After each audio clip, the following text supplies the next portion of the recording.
إذاعة القرآن الكريم من القاهرة تقدم مجلة الشباب. إعداد وتقديم محمد فؤاد. بسم الله الرحمن الرحيم. أعزائي الشباب، السلام عليكم ورحمة الله وبركاته.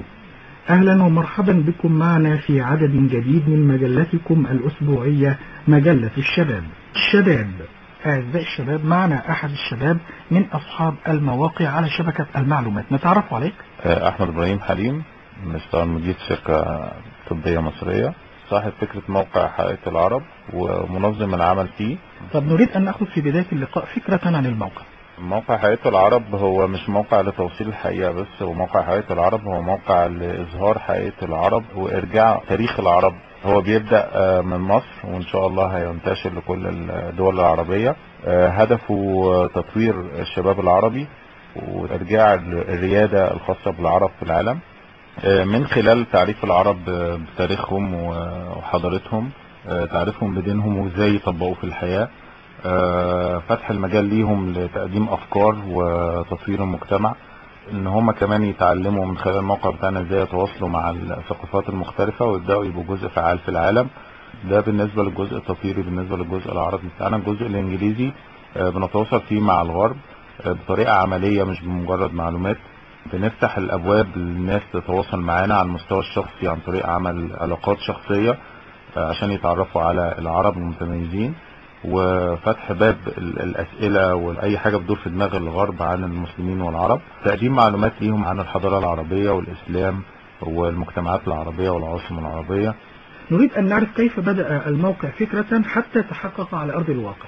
الفكرة بدأت هي بطريقة غريبة شوية. كنت بالليل شغل التلفزيون فسمعت برنامج عن ألمانيا عايز يطلع قانون اسمه الولاء، والقانون ده لازم يكون مطبق على العرب والمسلمين. فزعني جدا الخبر لان الغرب او اوروبا بتتعامل مع كل مواطن على قدر المساواة مع اي مواطن تاني. انها تعمل حاجة زي كده في تمييز شبه عنصري ضد العرب والمسلمين، ده معناها ان فعلا في صورة مش كويسة وصلت. نعم. حسيت ان احنا مش عاملين الدور اللي علينا. حسيت ان احنا سايبين ناس تانيين يوصلوا لنا صورة على مزاجهم وهي صورة يعني مش هي الصحيحة. ففكرت ازاي نتواصل مع الغرب. في وقتها انا ما كانش عندي قدرة ان انا اوصل للتلفزيون ولا الاذاعة ولا الحاجات دي كلها، وكنت بستخدم الانترنت. بعدين جات لي فكرة، طب هو الانترنت ده بيوصل للعالم كله والناس بره بيستخدموه كتير ومفيش اي متطلبات من جهتي ان انا اعملها عشان خاطر احط حاجة على الانترنت. نعم. فحسيت ان هو ده احسن اختيار للتواصل مع الناس او التواصل مع الغرب مع قاعدة عريضة من العالم، ان انا اقدر اعمل موقع احط فيه المعلومات اللي المفروض توصل للغرب. وبعد كده فكرت ان المعلومات دي موجودة في الكتب، وان لو مشيت بالطريقة القديمة ان انا اقدم معلومات او مقالات او اي حاجة دي مش هي دي الطريقة الفعالة. ابتديت اصمم الموقع بحيث انه يكون في تفاعل مع الناس، تفاعل على مستوى الاسئلة وعلى مستوى التواصل البريد الالكتروني ان انا حد يبعت لي رسالة وانا ارد عليه، وكمان على المستوى الشخصي ان انا اقدر افتح المجال لان الناس تتعرف علينا شخصيا. ده عملناه من خلال باب اصدقاء العرب، وحطينا فيه المعلومات عن كل الشباب اللي هو انا شايف ان هو متميز جدا وواجهه كويسه للمجتمع العربي، بحيث ان الغربيين اللي عايز يتواصل معاهم كاصدقاء ممكن يبقى مثال مشرف للعرب، اللي هو فعلا الطريقه المثلى لتغيير فكر. لان الكلام ممكن اقرا كلام كتير وبعدين في الاخر اقول انا مش مصدق. يعني نعم. المثال العملي هو احسن حاجه لتغيير الفكر. قد يتساءل البعض من الشباب المستمع، يعني كيف جمعت بين تخصصك في الصيدلة والمسؤولية عن موقع يوضح الصورة الحقيقية للعرب والمسلمين، وهل هذا يعني متاح لجميع الشباب؟ هو طبعا متاح لجميع الشباب، بس هو الجمع بين الحاجات دي حصل بالنسبة لي ان انا حسيت ان انا دوري في الدنيا مش مجرد ان انا اشتغل في الصيدلة. انا حسيت ان انا موجود في المكان ده او موجود في البلد دي في الوقت ده عشان خاطر اعمل حاجة. الحاجة دي لازم تكون حاجة بناءة، وهو ده هدف لازم يكون هدف كل واحد في الحياة، ان هو انت كائن سامي لازم يكون ليك اهداف سامية، وبجانب الشغل بتاعك او بجانب الحاجات اللي بتعملها عشان خاطر تعيش. يعني ممكن لكل شاب من الشباب يعني المستمع لنا ان يكون له تخصصه وكذلك له رسالته في الحياة. لازم يكون ليك رسالة في الحياة، لان في وقت من الاوقات هتيجي تسأل نفسك هو انا عملت ايه في السنين اللي فاتت، هو انا اساوي كام كإنسان. الجمع بين الحاجتين مش محتاج اكتر من انك تحس بالمسؤولية دي وتحس بدورك السامي في الحياة، لان ده هيخليك انت او ربنا هيديلك الوسائل وهيجمعك بالناس اللي يقدروا يساعدوك، وهيخليك توصل بأبسط الافكار وابسط مجهود، لان الموضوع مش هيتكلفك كتير ولا هياخد من وقتك كتير. اهم حاجة ان انت يكون عندك الاحساس باهمية ان انت تعمل حاجة. وما شاء الله يعني الصيدليات لو شفنا لكل دكتور صيدلي جلس في الصيدليات، لو يعني الوقت الفراغ استخدامه في هذا المجال سيكون وقتا نافعا له ولغيره.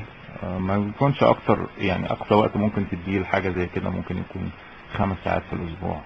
5 ساعات دي انا اضمن لك ان في وقت من الاوقات مع العمل اللي انت بتعمله بتبص تلاقي نفسك اتطورت، فكرك بقى احسن، تقدر تنفذ افكار احسن وتعمل مجهود اكبر، بتعمل نتائج اكبر بمجهود قليل. فهتبص تلاقي نفسك بعد كده قدرت بال5 ساعات او بال6 ساعات اسبوعيا تعمل فرق كبير جدا في المجتمع، في نفس الوقت تحس بذاتك وتحس ان انت عملت الرسالة اللي عليك.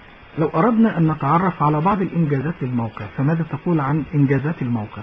انجازات الموقع ان في حصل تواصل ما بين اعضاء الموقع وما بين يعني ناس من الغرب غيروا فيها كتير عن فكرهم عن العرب والمسلمين.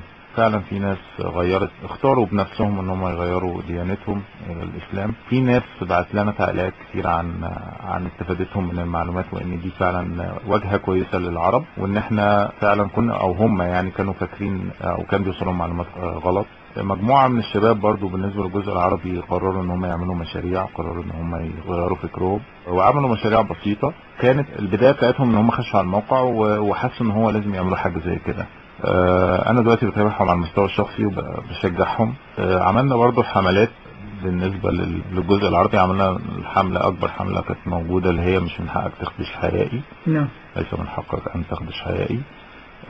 دي حاجة عملتها مديرة الجودة بتاعة الموقع.